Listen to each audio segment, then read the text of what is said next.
Hey, Christopher. Roger, what's going on? I just played SlugFest Games Red Dragon in again. Again? Again, for like the dozenth time. It has to be more than a dozen. Well, yeah, I just didn't know how to go to 100th. The game is so good. Replayability is through the roof. It's fun. It's easy to pick up. Anybody can play it. My 7-year-old plays it. Guys. Very well, I might Yeah, very add. well.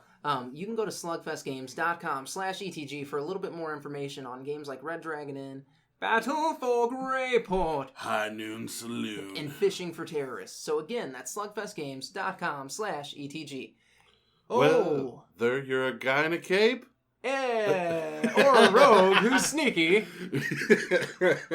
Join Chris and Roger. As we entertain the geeky. The look on your face was fucking priceless. Well, yeah, because we both were going to lead into that one. Yeah, it was like you're like it was like, you know, when you play Dick Chicken. You know, that's what that was. The tips touched. We don't play Dick Chicken. Or do we? Guys, what's going on? What up, Chris? Roger, how are you? Fantastic. Fantastic. It is a beautiful, beautiful evening here in St. Louis. Went and played some disc golf. Yes? Yeah. How'd that go? I'm sore as fuck. From disc golf? Yeah, do my shoulder right here. Because, like, okay, first off, I'm left-handed. Yep. But I throw with my right hand. Okay. I can't figure that out why when it comes to throwing a disc, I throw right-handed. I cannot. I predominantly shoot with my left hand, and I shoot pool with my left hand, but right is my dominant Yeah, but, hand. like, so my shoulder is not used to that kind of activity. Yeah. But, hey, I'm good. I'm alive. Good. That's all that matters. That's right. Other than that, I watched Blade Runner this morning. Not the new one. Oh. Your eyes got really wide. I was like, how was it? Well, I'm preparing myself to go see the sequel. So I wanted to watch the original. And I have to go buy a new copy. What happened? My DVD skips. Oh, man. Now, here's the thing. I think it skipped when I bought it. Because I bought it used. I bought the 4-disc with the final cut, the director's cut. Like, every cut of Blade Runner you can have. I bought with that on there, right? But it's just the final cut. It skips. So I have to go buy it now. The final cut? The final cut on Blu-ray has to be bought. But, that being said, so I watched Blade Runner, and I realized watching it again, because I haven't seen the movie in years, getting prepared to go, because I plan on seeing 2049 this week. Yep. And you'll have a full review next week. Oh. 2 weeks after the movie comes out, because that's how we roll here. Well, I mean, it also gives everybody enough time to see it, so we're not spoiling it. And the reviews are amazing so far. Looks like a cool flick. But there's not a lot going on in that movie. No? No, like, it's weird. Like, watching it, there's not a lot of dialogue. It's making you think. It's just, here's some shots, here's some things, here's a little bit of dialogue, here's some more things. And it's not an action-packed movie, the first one. So I was just thinking about that, how Ridley Scott told a tale that, you know, bombed in the box office because of studio involvement, got its redemption because of the director's cut, and then now it's considered one of the greatest science fiction movies ever made. Yeah, it's kind of like a cult classic, if you will. Yeah.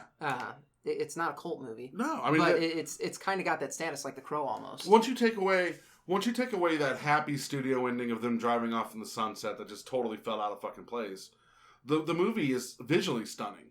But I will say there's no the character development. I'm not gonna say there's no character development.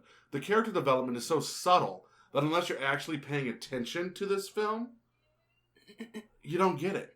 Gotcha. And I find that looking at movies how they're made now, and this movie, I find that's something that we've lost. Everything has to be explained to us as an audience now.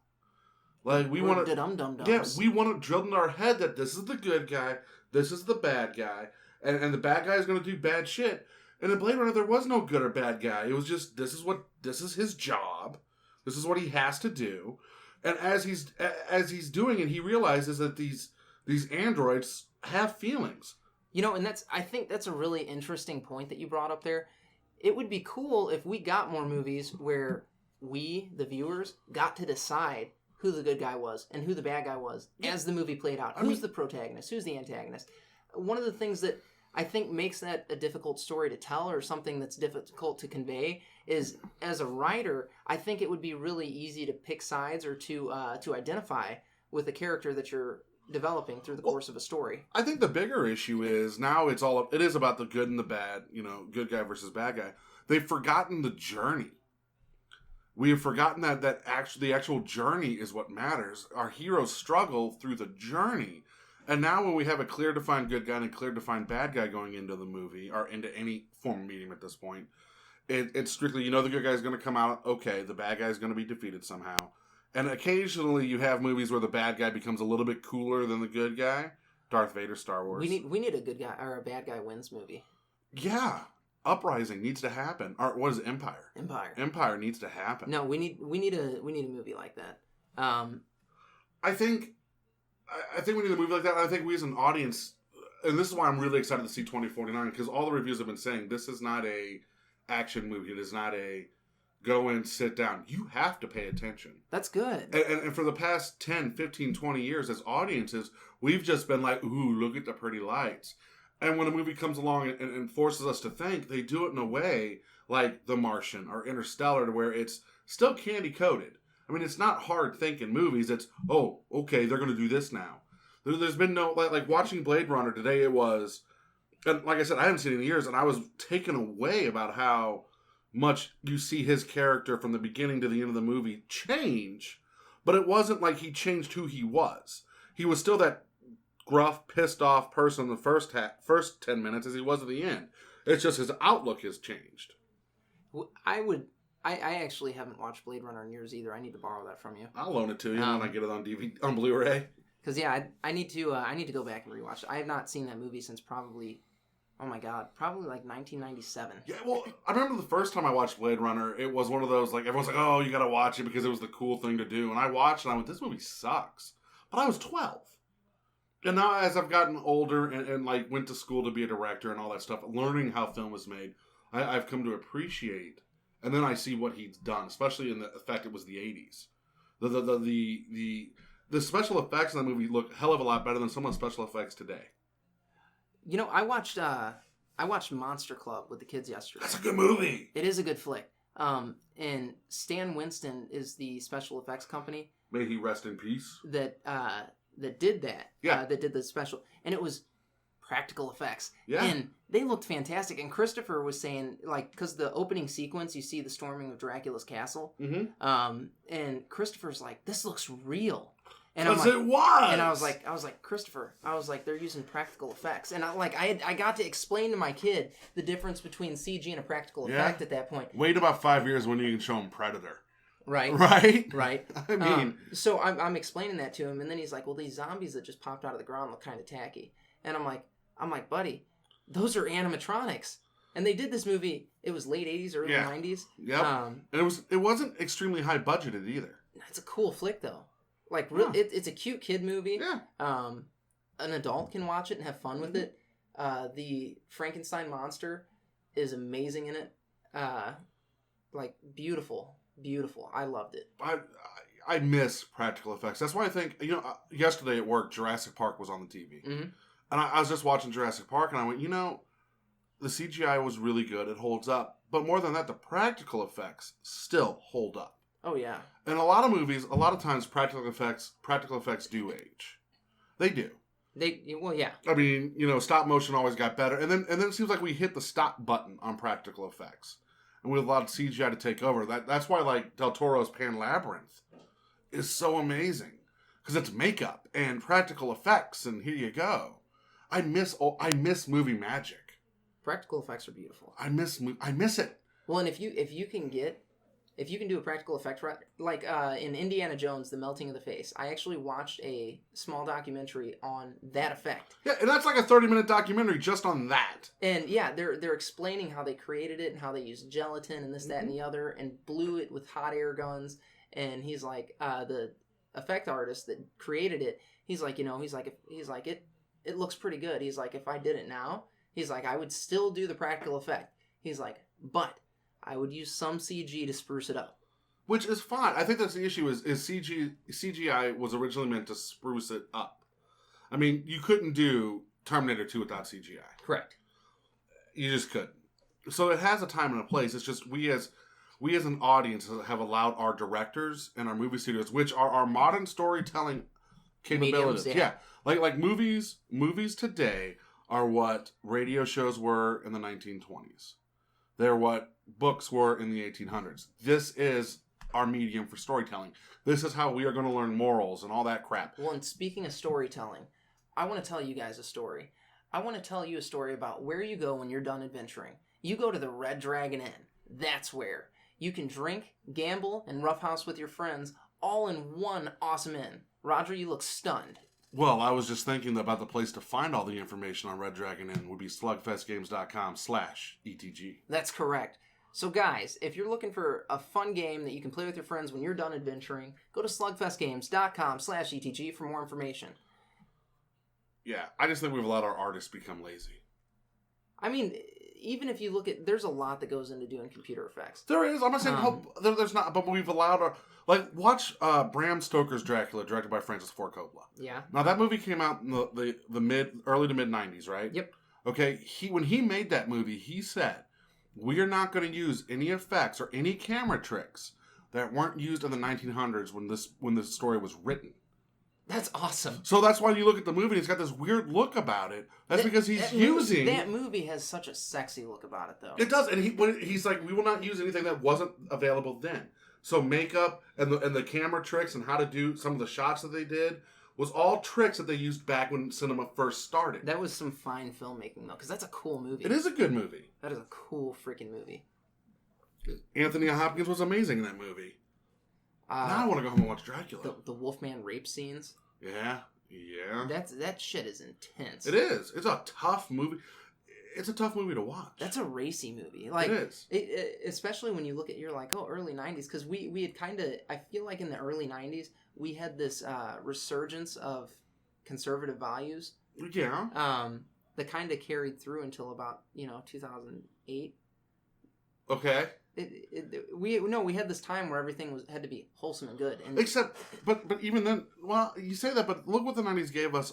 They gave us Pulp Fiction, Natural Born Killers. We did get some crazy Silence stuff. of the Lambs. I guess you're right. The Cell, which is completely underrated. Yeah. So I don't know if I can. We were pushing the boundaries there. I mean, because I'm thinking basically we had this huge time where, like, football players are like, "Thank you, Jesus." Well, yeah, you're looking at how they projected themselves, but look at actually what we had going on. Clerks. Clerks is definitely not that wholesome conservative values that you're speaking. I guess you're right. I mean, I guess you're right. It's just that I felt like I felt like Bram Stoker's Dracula was just so. But there's a ton of wild things. Wild things, yeah. I mean, that had that sex scene with Denise Richards and Neve Campbell and Kevin Bacon. That's fair. Yeah. That's fair. Yeah. But man, you have a werewolf raping a girl. Well, it's a vampire, not a werewolf. I guess you're right. He's just in werewolf form. Yeah. Yeah. No, he wasn't really raping her. He had seduced her. Now Harrison Ford raped this bitch in Blade Runner. Like, straight up. But she's a robot, so is it rape? Oh my god. I'm just asking. A robot with feelings. She didn't know she was a robot until then. That's what got her all confused. But she fell in love with him. But I'm just saying. No, they pounded it out, and he went and killed some replicants. That's what happened. Yeah, you're right. He raped her because she tried to leave, and he was like, "No," and slammed the door shut, and then like threw her against a wall, and yeah, that happened. Yeah, you're right. But my question still remains: was it rape? Like, if it's a human being, it definitely was, but it's a replicant, so it's an android. It was created. Do you really rape your sex toys? I don't know. Maybe. Depends on the packaging. I think we now have a sequel to Sausage Party lined up now. Right. Hey, Seth, give us a call. We got an idea for you. We'll hook you up, buddy. Wow. Just saying. Yeah, he did seduce her in Bram Stoker's Dracula, but it was still like that's not something she would have done. No, it was a mind fuck. Yeah, it was a mind fuck. Mina Harper was it was a whole mind fuck. There was a lot of Mary Shelley's Frankenstein came out at that time with Robert Frankenstein's freaking fantastic. With Robert De Niro or Robert Duvall. De Niro. It was De Niro. Played the monster. Yeah, that was the closest version to the book that I've seen. I don't know. Boris Karloff's Frankenstein was pretty close. When was that one? 1950s. The black and white one. The black and it was similar. Yeah, similar. I mean, it was just he killed the little girl. Yeah. Which was sad. Yeah. Which was sad. You know what? Have you read Mary Shelley's Frankenstein? I had to read it in high school. Yeah, so that book is phenomenal. Here we go. We got a couple minutes here. Let's dive into this because it's Halloween. Yep. We're talking. We're talking horror movies. We've been talking horror movies now. So I think what we're missing now is we've transcended from thinking horror to jumping horror. You've brought this up on the show before. Have I? Yeah. Damn it. Well, I mean, that's okay. No. You've brought that up several times, actually. You brought it up last week because you're like, everything is jump scares now. It is. And you're right. Everything is jump scares. Everybody's like, oh. Well, hold on. Because I'm going to branch out more than just horror movies. Everything is all about the jump. It's all about the instant gratification. Think about it. Look at the action movies we see now. They're not really action movies. They're like, oh, how can I throw a CGI doll around and make it survive some stupid bullshit it shouldn't survive? We are all about instant gratification on everything, though, so it should come as no surprise that with our horror, we just do the instant gratification jump scares. And I'm okay with, like, slasher films doing that, but whatever happened to the Thinking Man's horror movie? The Thinking Man's movie? There is a time and a place for a jump scare. Right. It is not every 5 minutes in a movie or anything stupid like that. And that was Courtney's biggest complaint about it. Was there's nothing but jump scares. I loved it. I was like, hey, this is what scares you as a kid. The jump scares and all of that. That's what scares you as a kid. And I'm looking forward to the sequel to what scares me as an adult. And maybe then I'll get my Thinking Man's horror movie. Maybe. I doubt it. Maybe. I really doubt it. Yeah, I don't know. I love action movies. I don't want to sound like I don't. And I love the big explosions and the bullshit that happens. But sometimes I want to watch a movie that makes me think. That's fair. You know, I was... anytime we talk about special effects on the show, I think of... Because we're talking about CG, practical effects, and all that. I think of the first Transformers movie. Yeah. The CG in that movie is actually some of the best CG I've ever seen. Except the movie sucked. The movie wasn't good, but the CG is... They worked on it for like 3 years or something insane. Like now, they pump those movies out every 2 years. They get the CG done in 6 months. Right. And it doesn't look as good. There's no love there. There's not. But like that first movie, like I remember going to Circuit City before they shut down, and they had, I think 720p was the highest resolution you could have on a TV at the time. Yeah. And they had a 720 TV playing that movie, and I sat down because they had this little lounge area, and I sat down and I started watching it. And I had already seen this movie 150 times, but I was like, this just looks so good. Like the CG does. Yeah. It's phenomenal. No, it's a good looking movie, but they cared. And I think that, there we go, that might be the issue. Like I was thinking about, as you're talking about Transformers, I was thinking about Lethal Weapon 3. Yeah. The opening of Lethal Weapon 3 where they defuse the bomb in the bottom and the building blows up. There's a car alarm going What the off. fuck? We live in a safe neighborhood. Don't you know we're recording right now? Damn it! Steal the car quietly. Is that your car? No? There we go. They got it. They're driving away. Come on, people. God, amateur hour here. Jesus Christ. Steal the car and go. That was bad. We're trying to be professionals, okay? Damn it. Don't you know we do this, for like... Every Sunday. Yeah. We do this for every Sunday. Every fucking Sunday, you damn thieves. Deal your drugs. Peddle your drugs somewhere else. How dare you? You sons of bitches. Man, crime. That's a problem. Special effects crime. Crime.